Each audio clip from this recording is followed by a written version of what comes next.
हमारा टॉपिक है वो है लिम्फेटिक सिस्टम। लिम्फेटिक सिस्टम,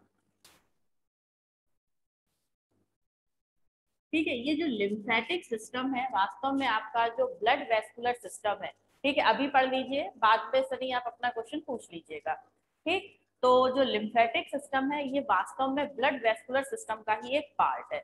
तो आप लिख सकते हैं it is a part of, it is a part of vascular, कौन सा vascular, blood vascular. It is a part of blood vascular, blood vascular system, ठीक है। ये ब्लड वेस्कुलर सिस्टम का क्या है, एक पार्ट है। बात समझ रहे हैं। और हाँ भाई, इस तरीके से आपका यहाँ से एक जो ऑप्शनल क्वेश्चन है वो भी बन सकता है। एवरी लाइन में एक ऑप्शनल क्वेश्चन का ध्यान रखिएगा। जैसे कि आपको 4 ऑप्शन दे दिए जाए, कह दिया जाए इनमें से कौन सा जो सिस्टम है वो ब्लड वेस्कुलर सिस्टम का ही पार्ट है, ठीक है। क्वेश्चन है कौन, टिक करिए उस सिस्टम को जो ब्लड वेस्कुलर सिस्टम का ही एक पार्ट है। ऑप्शन दे रखा है digestive system, reproductive system, lymphatic system, और एक और दे रखा है आपका मान लीजिए एक्सक्रीटरी सिस्टम, ठीक है। तो कौन सा है, जो लिम्फेटिक सिस्टम है वही आपका ब्लड वेस्कुलर सिस्टम का ही एक पार्ट है। बात समझ रहे हैं। चलिए आइए, तो it is a part of blood vascular system, ये ब्लड वेस्कुलर सिस्टम का ही पार्ट है। अब भाई सिस्टम आ रहा है तो सिस्टम किससे मिलकर बना होगा, डिफरेंट ऑर्गन से मिलकर बना होगा। बात समझ रहे हो ना, किससे मिलकर बना होगा, डिफरेंट ऑर्गन से। तो lymphatic system, lymphatic lymphatic system contain different organs like, ठीक है। तो लिम्फेटिक सिस्टम में कौन कौन से ऑर्गन्स प्रेजेंट होते हैं उन्हें हमें पढ़ना है। तो पहला जो ऑर्गन है वो है lymph capillaries, lymph capillaries, lymph capillaries. दूसरा है आपका बी है लिम्फ वेसल, लिम्फ वेसल्स, ठीक है। सी है इसमें आपका लिम्फ नोड, लिम्फ नोड्स, और डी है इसमें खुद लिम्फ, ठीक है। तो जो लिम्फेटिक सिस्टम है ये कितने 4 ऑर्गन से मिलकर बना होता है। सबसे पहले क्या है, लिम्फ कैपिलरीज, जैसे कि ब्लड कैपिलरीज होती हैं बिल्कुल पतली पतली सी, फाइन फाइन सी ट्यूब, बिल्कुल वैसे ही क्या होती हैं आपकी लिम्फ कैपिलरीज होती है। तो लिम्फ कैपिलरीज क्या होती हैं, फाइन ट्यूब्स, ठीक है। बहुत पतली पतली सी ट्यूब्स होती हैं जो कि हमारे पूरी बॉडी में फैली रहती हैं। तो देखिएगा, जैसे कि अगर हम बात कर रहे हैं, एक हाथ बना लेते हैं, ठीक है। यहाँ पर एक हाथ बनाकर आपको ये सब समझा देते हैं। तो इसमें आपकी क्या होंगी, ये लिम्फ कैपिलरीज होंगी। तो ये बहुत पतली पतली सी, ठीक है, माइन्यूट माइन्यूट सी इस टाइप से आपकी एवरी फिंगर से जा रही होंगी। कौन होंगी, ये होंगी लिम्फ कैपिलरी, लिम्फ कैपिलरीज, ठीक है। अब जो लिम्फ कैपिलरीज है समझिएगा, जो लिम्फ कैपिलरीज है ये जिनसे जुड़ेंगी वो थोड़ी सी ब्रॉडर होंगी। ब्रॉडर का मतलब जिनका बीच का जो ल्यूमेन, ठीक है, जैसे कि आपका कोई ट्यूब है, ठीक है, ट्यूब है, ट्यूब का जो बीच का पार्ट होता है ना, उसे हम क्या बोलते हैं, ल्यूमेन बोलते हैं। क्या बोलते हैं, ल्यूमेन, LUMEN, ल्यूमेन, जिससे कि कोई भी चीज फ्लो होती है। जैसे एक एग्जांपल लेते हैं, पाइप देखा है आप लोगों ने, सभी ने पाइप देखा होगा, पाइप में से पानी आपका फ्लो होता है। तो पाइप में से जब वाटर आपका फ्लो होता है तो जो पाइप के अंदर वाला है जहां से वाटर निकल रहा है, तो उसी पार्ट को हम क्या कहते हैं, ल्यूमेन कहते हैं, ठीक है। तो ये कैपिलरीज वगैरह इन सब में क्या प्रेजेंट होता है, ल्यूमेन प्रेजेंट होता है, क्योंकि इनके अंदर फ्लो होता है क्या, लिम्फ फ्लो होता है। तो सबसे पहले बहुत पतली पतली सी होती है, वो तो क्या होती है, कैपिलरीज होती है। फिर ये जो कैपिलरीज है आपस में जुड़ जाती हैं, ठीक है, और ये जिसमें ओपन होती है, जिसका जो ल्यूमन है कुछ ब्रॉडर होता है, ठीक है, वो क्या होती है आपकी लिम्फ वेसल। वो क्या है, लिम्फ वेसल, ठीक है। ये जो लिम्फ वेसल मैंने आपको लिखवाई है, तो लिम्फ वेसल किन के जुड़ने से बनती हैं, लिम्फ कैपिलरीज के जुड़ने से बनती हैं। अब ये जो लिम्फ वेसल है, लिम्फ वेसल्स आपकी बहुत सारी छोटी छोटी सी जो आप कह सकते हैं गांठें जैसी बनी होती हैं, ठीक है, जिन्हें हम बोलते हैं लिम्फ नोड। जो लिम्फ वेसल्स हैं किससे जुड़ी होती हैं? लिम्फ नोड से। ठीक है, तो इस तरीके का पूरा सिस्टम होता है जो कि ऑल ओवर द बॉडी, हमारी पूरी बॉडी में क्या होता है, फैला हुआ होता है। ठीक है, तो हमारी बॉडी में सबसे पहले एवरी जो पार्ट है उसकी फाइन जो आपकी एवरी पार्ट है वहां पर फाइन ट्यूब्स पहुंच जाती हैं लिम्फ की, जिसे हम लिम्फ कैपिलरीज कहते हैं। लिम्फ कैपिलरीज जिनमें आके ओपन होती हैं वो थोड़ी ब्रॉडर ल्यूमेन वाली होती हैं, जिन्हें हम लिम्फ वेसल्स कहते हैं। लिम्फ वेसल्स खुद जुड़ी होती हैं किससे? आपकी लिम्फ नोड से। ठीक है, नोड समझते हैं ना, कुछ गांठों जैसा स्ट्रक्चर होता है लिम्फ नोड से। आप इतनी बात समझ गए। अब इन सभी के अंदर मींस लिम्फ कैपिलरीज के अंदर, लिम्फ वेसल्स के अंदर और लिम्फ नोड के अंदर, इन सभी के अंदर एक फ्लूइड भरा होता है। ठीक है, इन सभी के अंदर एक फ्लूइड, एक लिक्विड भरा होता है। दूसरे कलर से बना देती हूँ, एक लिक्विड। इन सभी के अंदर क्या भरा होगा? एक लिक्विड भरा होगा। ठीक है, इस लिक्विड को हम क्या बोलते हैं? इस लिक्विड को ही हम बोलते हैं लिम्फ। ठीक है, तो लिम्फ कहाँ पर भरा होता है? लिम्फ कैपिलरीज, लिम्फ वेसल्स, इनके अंदर जो लिक्विड है वो क्या कहलाता है? आपका लिम्फ कहलाता है। ठीक है, इतनी बात आप समझ गए। तो ये चारों पार्ट आपको समझ में आ गया होगा कि कौन सी चीज कहाँ प्रेजेंट होती है। तो लिम्फ कैपिलरीज क्या होती हैं? फाइन ट्यूब्स होती हैं, इसे मैं रफ कर रही हूँ। फाइन ट्यूब्स होती हैं, distributed distributed all over the body. ठीक है, ये आपकी लिम्फ कैपिलरीज क्या होती है? बहुत पतली पतली सी फाइन फाइन सी ट्यूब्स होती हैं और पूरी बॉडी में फैली होती है। ठीक है, चलिए ये तो आपको समझाने के लिए था, अगर आपको ड्रॉ करना है तो आप ड्रॉ कर सकते हैं इसे भी। ठीक है, चलो अब आ जाते हैं लिम्फ वेसल्स। लिम्फ वेसल्स क्या होती हैं? They are broader lumen. They have लिखिएगा, दे हैव ब्रॉडर ल्यूमेन। इनका जो ल्यूमेन है क्या होता है? ब्रॉडर होता है lumen, and filled with lymph.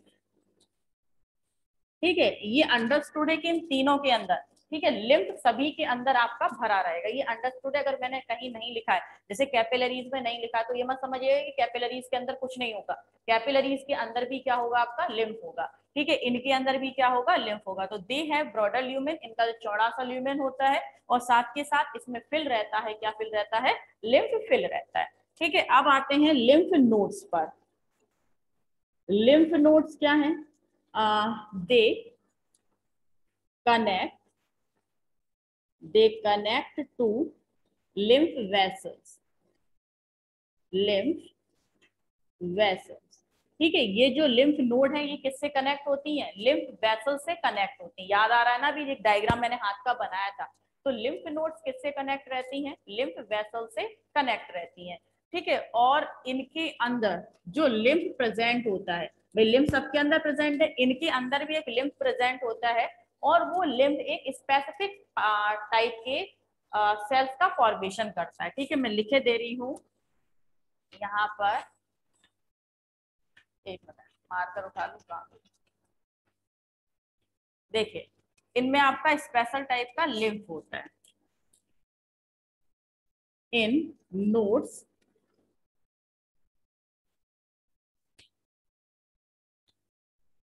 Nodes कौन सी है? Lymph nodes. इन lymph nodes form special cell known as lymphocyte। बात समझ रहे हैं? तो जो लिम्फ नोड्स हैं, लिम्फ नोड्स में स्पेशल टाइप की सेल्स का फॉर्मेशन होता है, और इन स्पेशल टाइप की सेल को हम क्या बोलते हैं? लिम्फोसाइट बोलते हैं। जरा ध्यान से याद रखिएगा, लिम्फोसाइट। अगर आपसे कोई पूछ ले लिम्फोसाइट का फॉर्मेशन कौन करता है, तो लिम्फोसाइट का फॉर्मेशन कौन करता है? ये लिम्फ नोड्स करती हैं लिम्फोसाइट का फॉर्मेशन। बात समझ गए? लिम्फोसाइट का फॉर्मेशन लिम्फ नोड्स करती है। अब ये लिम्फोसाइट है क्या, करता क्या है, मतलब क्या है हमें पढ़ने से, तो समझिएगा जो लिम्फोसाइट है, इसे मैं रफ करके यहीं पर इस लिम्फ नोड्स के बारे में, लिम्फोसाइट के बारे में बताती हूँ। लिम्फोसाइट, ठीक है, लिम्फोसाइट क्या होता है, फॉर्म तो होता है लिम्फ नोड्स के अंदर, फंक्शन क्या है, तो लिखिएगा they are responsible, they are responsible for formation of formation of immune system, formation of immune system, because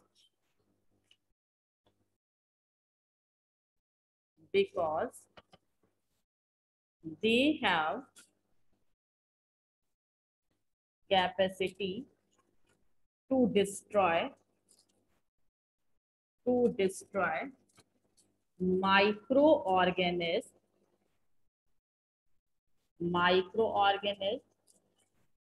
present in blood, and also destroy worn out cell organelles। हाँ भाई, अब समझिएगा, जो लिम्फ नोड्स है, लिम्फ नोड्स से एक special type की cell का फॉर्मेशन होता है। ठीक है, ये पार्ट आपके लिए इंपॉर्टेंट है, ध्यान रखिएगा। आपसे पूछा जा सकता है कि लिम्फेटिक सिस्टम में कौन सा ऑर्गन है जो कि लिम्फोसाइट का फॉर्मेशन करता है। ठीक है, तो कौन सा ऑर्गन है जो लिम्फोसाइट का फॉर्मेशन करता है, लिम्फ नोड है जो कि लिम्फोसाइट का फॉर्मेशन करता है। फिर आपसे पूछा जा सकता है कि लिम्फोसाइट का क्या फंक्शन है, आखिर ये लिम्फोसाइट बनते क्यों है। तो ये लिम्फोसाइट है, ये हमारी इम्यूनिटी, हमारी इम्यून पावर को मेंटेन करते हैं, हमारी इम्यूनिटी को बढ़ाते हैं। और इम्यूनिटी मैं पहले भी टॉपिक बता चुकी हूँ, हमारी डिसीज रेजिस्टेंट पावर होती है। ठीक है, हमारी बॉडी की एक ऐसी पावर जिससे कि हमें डिसीज नहीं हो। ठीक है, साथ के साथ बेटा मैं एमसीक्यूज बताती तो जा रही हूँ कि कैसे पूछे जाएंगे। तो इसमें आपका क्या है कि क्या पूछा गया, इसका फंक्शन क्या है। तो ठीक है, जो लिम्फोसाइट है, लिम्फोसाइट का फंक्शन आपका क्या है, ये हमारी इम्यूनिटी को मेंटेन करता है। ठीक है, हमें डिसीज नहीं होने देता। बात समझ गए ना, हमें क्या नहीं होने देता है, डिफरेंट डिसीज नहीं होने देता। डिसीज नहीं होंगी तो हम क्या रहेंगे, सही रहेंगे। ये बचाता कैसे है, हमारे ब्लड में अगर कोई भी माइक्रो ऑर्गेनिज्म जो डिसीज कॉज कर रहा है, सुनिएगा ये फंक्शन कैसे करता है। हमारे ब्लड में कोई ऐसा माइक्रो ऑर्गेनिज्म है जो कि क्या कर रहा है, डिसीज कॉज कर रहा है। ठीक है, हमारे ब्लड में कोई ऐसा माइक्रो ऑर्गेनिज्म है जो कि डिसीज कॉज कर रहा है, उसे कैप्चर करके, कैप्चर करने का मतलब पकड़ के, उसे पकड़ लेता है और उसे खत्म कर देता है। कौन, आपका लिम्फोसाइट। तो लिम्फोसाइट क्या करता है, ब्लड में प्रेजेंट, लिखा है मैंने पूरा कि जो ब्लड है, आपके ब्लड में प्रेजेंट जो भी डिसीज कॉजिंग माइक्रो ऑर्गेनिज्म होता है, उस डिसीज कॉजिंग माइक्रो ऑर्गेनिज्म को कैप्चर करके, पकड़ के और उसे किल करने का काम करता है कौन, लिम्फोसाइट। ठीक है, इसके अलावा जो लिम्फोसाइट है वो क्या करता है, हमारा कोई भी सेल है और सेल के अंदर कोई सेल ऑर्गेनली है, जैसे सेल ऑर्गेनली में माइटोकॉन्ड्रिया हो सकता है, गोल्गी एपरेटस हो सकता है, ऐसे कोई सेल ऑर्गेनलीज हैं जो कि वॉर्न आउट का मतलब है बिल्कुल खराब हो चुके हैं, वो अपना फंक्शन नहीं कर रहे हैं। तो इनके फंक्शनिंग को भी, मींस इनको भी पूरी तरीके से क्या कर देता है, डिस्ट्रॉय कर देता है कौन, लिम्फ। तो लिम्फ हमारी सेल के अंदर खराब हो चुके जो क्या है आपके सेल ऑर्गेनलीज हैं, उनको भी खत्म करता है।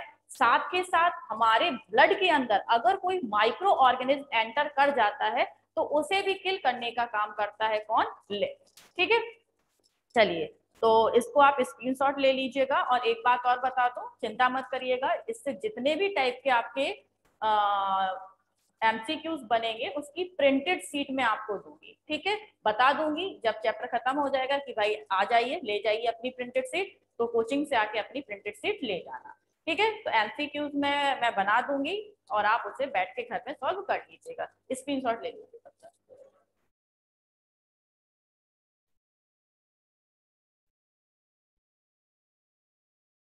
क्या हो गया, कैसे नेट प्रॉब्लम हो गई सनी?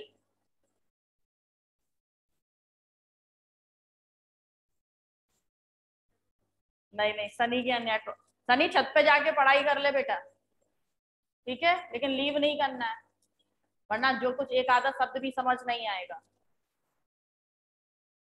और अगर कोई वॉइस वगैरह प्रॉब्लम है तो लीव करके रिज्वाइन कर दो, ठीक है, लीव करके रिज्वाइन कर सकते हैं अगर किसी को कोई प्रॉब्लम है तो। वैसे रफ कर रही हूँ।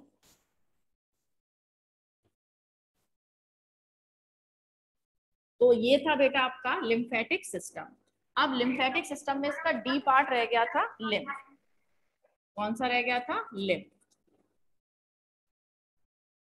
तो लिम्फ बिल्कुल आपका जो ब्लड का एक मेन कंपोनेंट था, ठीक है, हमारे ब्लड का एक मेन कंपोनेंट था, और उस मेन कंपोनेंट का नाम क्या था? प्लाज्मा। ठीक है, तो लिम्फ बिल्कुल रिजेम्बलेंस शो करता है किसकी तरह? प्लाज्मा की तरह। तो आप लिख सकते हैं it show similarity with plasma. ठीक है, ये प्लाज्मा से सिमिलरिटी शो करता है, क्योंकि प्लाज्मा भी कैसा था? कलरलेस था, उसमें कोई स्पेसिफिक कलर प्रेजेंट नहीं होता है। बिल्कुल वैसे ही जो लिम्फ है, लिम्फ में भी आपका कोई स्पेसिफिक कलर प्रेजेंट नहीं होता है। तो यहां से भी क्वेश्चन बन सकते हैं कि लिम्फ किससे सिमिलैरिटी शो करता है? आरबीसी से, डब्ल्यूबीसी से, ब्लड से, समथिंग प्लाज्मा से। तो किससे सिमिलैरिटी शो करता है? आपका प्लाज्मा से सिमिलैरिटी शो करता है। अब जो लिम्फ है, लिम्फ के अगर हम कलर की बात करें तो इसका ये होता कैसा है आपका? Colourless, colourless, somewhat straw colour. ठीक है, ये कैसा होता है? वैसे तो कलरलेस होता है, लेकिन कभी कभी आप कह सकते हैं ये स्ट्रॉ कलर मीन्स भूसे जैसे रंग का होता है। भूसा भी आप समझते हैं कुछ लाइट से येलो से कलर का होता है। तो बिल्कुल प्लाज्मा की तरह ये ट्रांसपेरेंट होगा, मीन्स कलरलेस होगा, या फिर आपका कैसा हो सकता है? ये हो सकता है स्ट्रॉ कलर का। ठीक है, अब बात करते हैं कि हमने ब्लड वेसल्स भी पढ़ी थी, और दूसरा हमने क्या पढ़ा था? हमने ब्लड वेसल्स पढ़ी थी, और अभी हमने क्या पढ़ा है? लिम्फ वेसल्स पढ़ी है। ठीक है, चलिए, तो यहां पर समझिएगा, आपस में बातें ना करें, इधर समझ लें भाई, जितना आपको समझाया जा रहा है टॉपिक काफी इंपॉर्टेंट है। तो इसमें से आपका जो ब्लड वेसल्स हैं, एक तो आपने पढ़ी है ब्लड वेसल्स, ठीक है, और दूसरी पढ़ी है आपने कौन सी? Lymph vessels. लिम्फ वेसल्स, क्या दोनों बिल्कुल सेम होती है या दोनों में कोई डिफरेंस होता है? तो जो लिम्फ वेसल्स हैं और जो आपकी ब्लड वेसल्स हैं, इनमें डिफरेंस होता है। ठीक है, वेसल्स हैं तो उनमें भाई जैसे ब्लड वेसल्स है उनमें ब्लड फ्लो रहा होगा, लिम्फ वेसल्स है उनमें लिम्फ फ्लो रहा होगा। ये अंडरस्टैंडिंग है, ये मैं नहीं बता रही हूँ।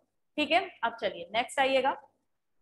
जो ब्लड वेसल्स हैं, ब्लड वेसल्स कैसी होती हैं? इनके जो एंड है, एंड आर ओपन। इनकी जो एंडिंग है, ब्लड वेसल्स की जो एंडिंग है ना, वो ओपन होती है।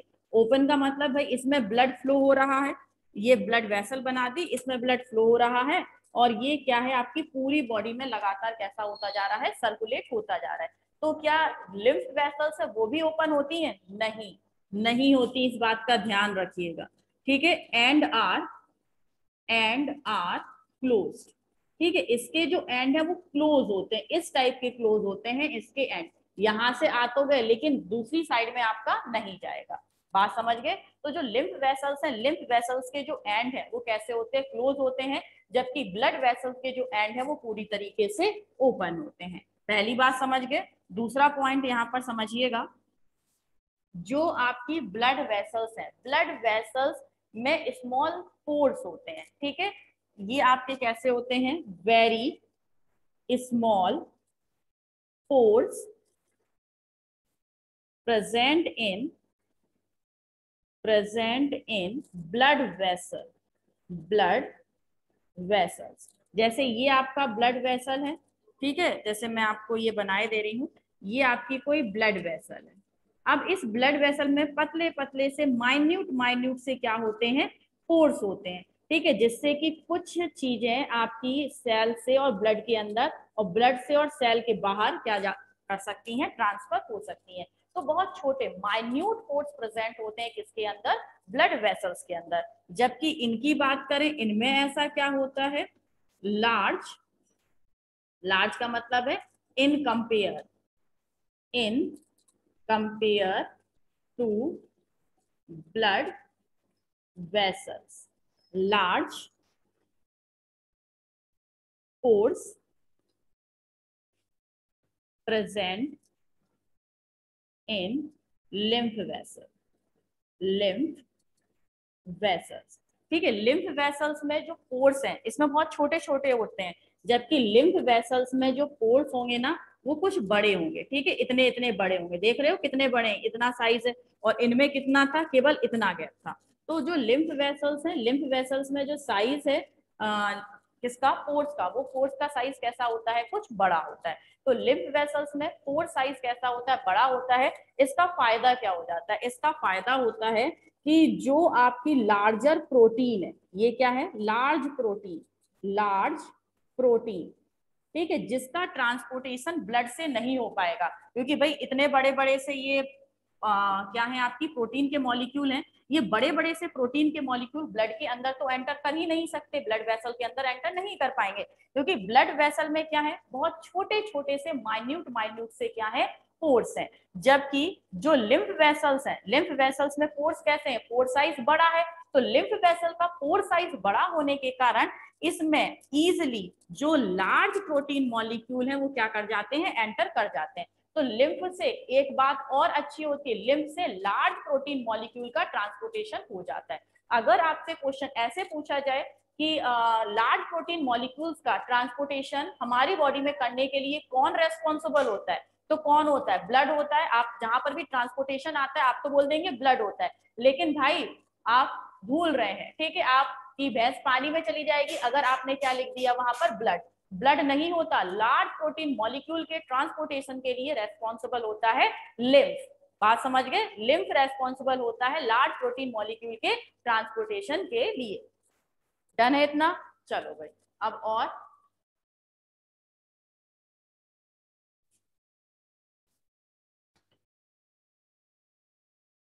हाँ भाई, और इसमें क्या जो डिफरेंस है, जो हमारी ब्लड वेसल्स हैं, ठीक है, जो हमारी ब्लड वेसल्स हैं ये अधिकतर ट्रैप नहीं करती हैं किसको, आपका जो क्या होते हैं, माइक्रो ऑर्गेनिज्म होते हैं डिसीज कॉज करने वाले। जबकि इसमें लिम्फ वेसल्स में लिम्फोसाइट प्रेजेंट होता है, जस्ट अभी पढ़ के आए हैं, लिम्फ वेसल्स में लिम्फोसाइट प्रेजेंट होने के कारण वो डिसीज कॉजिंग माइक्रो ऑर्गेनिज्म को क्या कर लेती हैं, खत्म कर देती हैं। ठीक है, और बॉर्न आउट जो सेल ऑर्गेनेलीज है उनको भी खत्म कर देती हैं। बात समझे इतनी, तो ये ब्लड वेसल्स और लिम्फ वेसल्स में आपका डिफरेंस था, स्क्रीनशॉट ले लीजिए।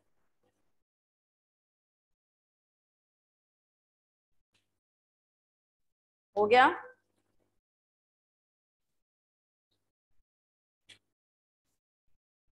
हाँ भाई। अब देखिए एक बात और इसमें मैं लिख देती हूँ, जो ब्लड वेसल्स हैं इसका bidirectional, bidirectional, bidirectional flow होता है, कहाँ पर, पूरी बॉडी में। ठीक है, bidirectional flow of blood all over, all over the body. ठीक है, पूरी बॉडी में बाय डायरेक्शनल फ्लो होता है ब्लड का। बाय डायरेक्शनल का मतलब है पूरे बॉडी पार्ट से, आप खुद पढ़ के आए, बॉडी पार्ट से हार्ट में आता है, हार्ट से फिर से बॉडी पार्ट में पहुंच जाता है क्या, आपका ब्लड। ठीक है, तो ब्लड लगातार क्या होता रहता है, सर्कुलेट होता रहता है। लेकिन इसमें आपको पता है इनके एंड क्लोज होते हैं, और एंड क्लोज होने के कारण इनका जो ट्रांसपोर्टेशन है केवल एक डायरेक्शन में हो सकता है। ठीक है, जैसे ये है, इसका एंड इधर क्लोज है। ठीक है, जस्ट एक एग्जांपल आपको बता रही हूँ, इस तरीके से एंड क्लोज है, तो कोई भी जो लिम्फ होगा बस इधर ही तो आपका क्या हो सकता है, फ्लो हो सकता है, फिर इसमें आपका बंद रहेगा, आगे तो लौट के इस साइड में नहीं जा सकता। तो इनके एंड क्लोज होने के कारण इनका जो फ्लो है, फ्लो ऑफ डायरेक्शन कैसा होता है, यूनी डायरेक्शनल फ्लो करते हैं। ठीक है, ये कैसे फ्लो करते हैं, दे शो दे शो यूनिडायरेक्शनल फ्लो। ठीक है, ये क्या करते हैं बेटा, यूनिडायरेक्शनल फ्लो शो करते हैं। बात समझ गए, क्या शो करते हैं, यूनिडायरेक्शनल फ्लो शो करते हैं। कौन, लिम्फ वेसल्स। बात समझे इतनी। और किस तरफ से किस तरफ तक ये करते हैं, बॉडी पार्ट से, बॉडी पार्ट से और किसकी तरफ, हार्ट की तरफ। बॉडी पार्ट से हार्ट की तरफ तो जाता है, लेकिन हार्ट से लौट के बॉडी पार्ट की तरफ नहीं आता है। कौन, आपका लिम्फ। लिम्फ पूरी बॉडी से कलेक्ट होके किधर पहुंचेगा, आपका हार्ट की तरफ, लेकिन हार्ट से दोबारा से आपकी बॉडी पार्ट में नहीं पहुंचेगा। ठीक है, इस बात का भी ध्यान रखिएगा। ये यूनिडायरेक्शनल फ्लो शो करते हैं, ये बाई डायरेक्शनल या फिर इसे मल्टी डायरेक्शनल फ्लो भी कह सकते हैं ब्लड का। ठीक, चलो इसमें एक बात और समझ लीजिए। वैसे टॉपिक ये आपका कंप्लीट ही हो चुका है लगभग। एक बात और समझिएगा, इधर मैं लिख रही हूँ ये स्टार बना के, कि जो आपका लिम्फ है, लिम्फ कैसे हार्ट तक पहुंचता है। तो लिम्फ जब आपका हार्ट तक पहुंचता है, तो इसके लिए एक मेन वेसल होती है, जो कि ये आपकी जो कॉलर बोन है ना, ठीक है, जो आपकी कॉलर बोन है, कॉलर बोन के जस्ट नीचे दबी रहती है। बात समझ रहे हैं ना, कॉलर बोन के जस्ट नीचे हमारी एक, क्या लिखे जा रहे हो, चलिए कोई बात नहीं है। तो आपका क्या है, कि जो हमारी कोलर बोन है, कोलर बोन के नीचे आपकी एक क्या प्रेजेंट होती है, एक सब क्लेवियन, सब क्लेवियन नाम की लिम्फ वेसल प्रेजेंट होती है, जो कि लिम्फ को हार्ट तक पहुंचाती है। तो मैं यहाँ पर लिखे दे रही हूँ, सब क्लेवियन, सब क्लेवियन lymph vessel, lymph vessel transport, transport lymph to the heart, present just beneath, just beneath collar bone, collar bone। ठीक है, हमारी कॉलर बोन के जस्ट नीचे सब क्लेवियन, ठीक है, सब क्लेवियन नाम की लिम्फ वेसल प्रेजेंट होती है। और ये सब क्लेवियन नाम की जो लिम्फ वेसल है, ये लिम्फ कलेक्ट करके और कहाँ तक पहुंचा देती है, आपके हार्ट तक पहुंचा देती है। बात समझ रहे हैं आप इतनी, चलिए तो इसे भी आप नोट कर सकते हैं। अब बात करते हैं, स्क्रीनशॉट तो आप ले चुके हैं शायद, इसका रफ कर दूं इसे।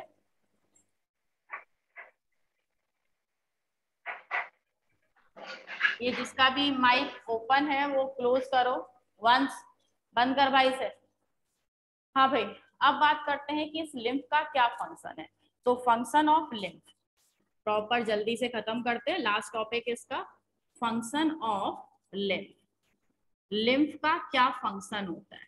तो लिम्फ का पहला फंक्शन है भाई, लिम्फ में लिम्फोसाइट प्रेजेंट होते हैं, जो कि डिसीज कॉजिंग माइक्रो ऑर्गेनिज्म को किल करते हैं। तो ये लिख लेते हैं हम, lymph contain, lymph contain lymphocyte, lymphocyte which kill disease causing microorganism, microorganism। ठीक है, वो क्या करते हैं, डिसीज कॉजिंग माइक्रो ऑर्गेनिज्म को किल कर देते हैं। ठीक है, जो कि कहाँ प्रेजेंट होते हैं, प्रेजेंट इन ब्लड। ठीक है, तो डिसीज कॉजिंग माइक्रो ऑर्गेनिज्म को किल करने का काम करता है lymphocyte which are present in lymph. अब देखिए जो लिम्फ है, इसमें एक बात और मैंने बताई थी कि बड़े बड़े से प्रोटीन मॉलिक्यूल के ट्रांसपोर्टेशन के लिए भी रेस्पॉन्सिबल होता है कौन, लिम्फ। तो इसका दूसरा फंक्शन क्या है, it is responsible for, it is responsible for transportation of large protein molecule, large protein molecule।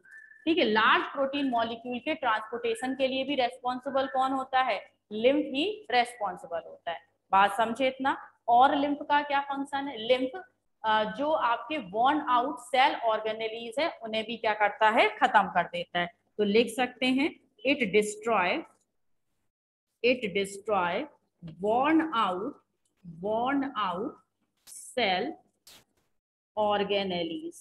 ठीक है, ये जो worn out cell organelles है उन्हें भी क्या कर देता है? आपका डिस्ट्रॉय कर देता है। बात समझ गए? और इसके अलावा last and final, it transport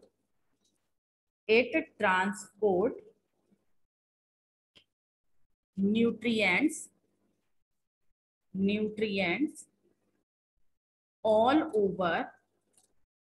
over the body। ठीक है, पूरी बॉडी में जो न्यूट्रिएंट्स हैं इसको भी क्या करता है? ये ट्रांसपोर्ट करता है। ठीक है, ये आपके ट्रांसपोर्ट करता है किसे? जो न्यूट्रिएंट्स हैं उन्हें भी। ठीक है, और वॉर्न आउट सेल ऑर्गेनेलीज हैं, इनफेक्ट सेल हैं, उन्हें भी ये क्या कर देता है? डिस्ट्रॉय करने की कैपेसिटी शो करता है। तो ये रहे आपके फंक्शन ऑफ लिम्फ। लिम्फ के 4 फंक्शन थे जो कि मैंने आपको चारों समझा दिए। ठीक है, इनफैक्ट इनमें से 4 के चारों तो आपको याद भी हो गए होंगे कि लौट फिर के एक ही बात आ रही थी, लिम्फ 4 चीजों से मिलकर बना है, 4 उसके फंक्शन है, और ब्लड वेसल्स और लिम्फ वेसल्स में क्या डिफरेंस है, कौन सी आपकी वेसल थी जो कि कॉलर बोन के नीचे प्रेजेंट थी, सब क्लेवियन जो हार्ट तक लिम्फ को पहुंचा रही थी। ठीक है, इसमें ऐसी 4-6 बातें हैं जो कि आपको अपने एग्जाम के पॉइंट ऑफ व्यू से याद रखनी है। स्क्रीनशॉट लीजिए, मैं आपसे 2-4 क्वेश्चन पूछती हूँ, फिर आपकी आज की छुट्टी करती हूँ।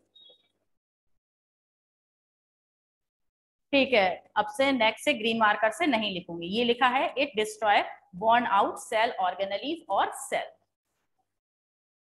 चलो भाई, हो गया बेटा इतना? हाँ भाई, आप फटाफट से क्वेश्चंस के आंसर देने के लिए रेडी हो जाइए। तो पहला क्वेश्चन है, what is the other name of WBC? WBC का अदर नेम क्या है? जल्दी बताइए, टॉपिक हो चुका है ये आपका। What is the other name of WBC? इसी टाइप के क्वेश्चन आएंगे अब बोर्ड में जैसे मैं पूछती हूँ, इसलिए ध्यान से हो सके तो जो पूछ रही हूँ इन्हें भी नोट कर लिया करो। What is the other name of WBC? WBC का अदर नेम क्या है? आपको सोचिए, डेली डेली में 4 ऑब्जेक्टिव क्वेश्चन की आपको तैयारी करा देती हूँ। ल्यूकोसाइट, बिल्कुल सही, वेरी गुड प्रिंसी। प्रिंसी का आंसर आ भी गया। क्या है आपका? Leucocyte are the cells which are also known as WBC। WBC उन्हें कहते हैं। बिल्कुल सही है, सनी का भी आ गया और वंश का भी आ गया। अब सेकंड क्वेश्चन आपसे पूछ रही हूँ। सेकंड क्वेश्चन बताइएगा, जो ब्लड कोगुलेशन के लिए कौन सा ब्लड का कंपोनेंट रेस्पॉन्सिबल होता है?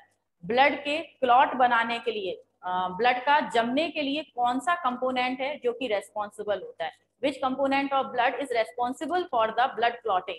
ब्लड क्लॉटिंग के लिए ब्लड का कौन सा कंपोनेंट रेस्पॉन्सिबल है? फटाफट से आंसर बोलिए, जल्दी से आंसर बोलो। आपका ब्लड कहीं चोट लग जाती है, फिर ब्लड फ्लो होने लगता है, कुछ टाइम बाद वो अपने आप यहाँ पर एक क्लॉट बन जाता है, ब्लड का फ्लो रुक जाता है। क्या होता है वो? नहीं आया अभी तक आंसर? प्लेटलेट्स भाई। क्या है आपके? Platelets. Platelets are responsible for the blood clotting. बिल्कुल, मैं कह रही हूँ क्वेश्चन बहुत इंपॉर्टेंट है, याद रखिए इन्हें, वरना लिख लिया करो इन्हें। ठीक है, मैं जो वीडियो डाल देती हूँ उसे भी देख के और आप उन्हें लिख लिया करो क्वेश्चन जरूर। अब तो लिखना सीख लो, क्योंकि आपको पता है ऐसे ही क्वेश्चन आते हैं तो आएंगे। तो जो आपके ब्लड क्लॉटिंग के लिए कौन सा सेल कंपोनेंट रेस्पॉन्सिबल है? प्लेटलेट्स, जिसे हम थ्रोम्बोसाइट भी बोलते हैं। ठीक है, चलिए आंसर आ गए अब तो। हाँ भाई, अब आता है थर्ड क्वेश्चन आज का, और थर्ड क्वेश्चन का आंसर आप बताइएगा।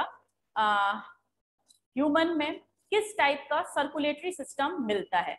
डबल, सिंगल, या फिर आपका incomplete double, incomplete single? Double, very good once. ठीक है, ह्यूमन में किस टाइप का सर्कुलेटरी सिस्टम मिलता है? डबल सर्कुलेटरी सिस्टम मिलता है ह्यूमन के अंदर, जिसमें कि ब्लड 2 बार हार्ट में आता है, एक बार बॉडी पार्ट से कलेक्ट होकर डीऑक्सीजनेटेड और दूसरी बार लंग्स से कलेक्ट होके कौन सा आपका ऑक्सीजनेटेड। तो 2 बार ब्लड का हार्ट में आना ही कहलाता है डबल सर्कुलेशन, और डबल सर्कुलेशन देखने को मिलता है किसमें, ह्यूमन में। और आज का लास्ट क्वेश्चन है, लास्ट क्वेश्चन बताइएगा कि जो ह्यूमन सर्कुलेटरी सिस्टम है इसे सबसे पहले किसने डिमॉन्स्ट्रेट करके दिखाया था, ठीक है, या डिस्कवर किया था। ह्यूमन सर्कुलेटरी सिस्टम को सबसे पहले कौन से साइंटिस्ट ने डिस्कवर किया था, जल्दी से आंसर बोलिए।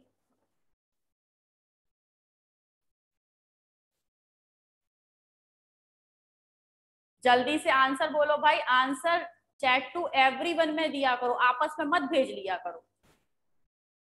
जल्दी से लास्ट क्वेश्चन का आंसर बोलिए फटाफट।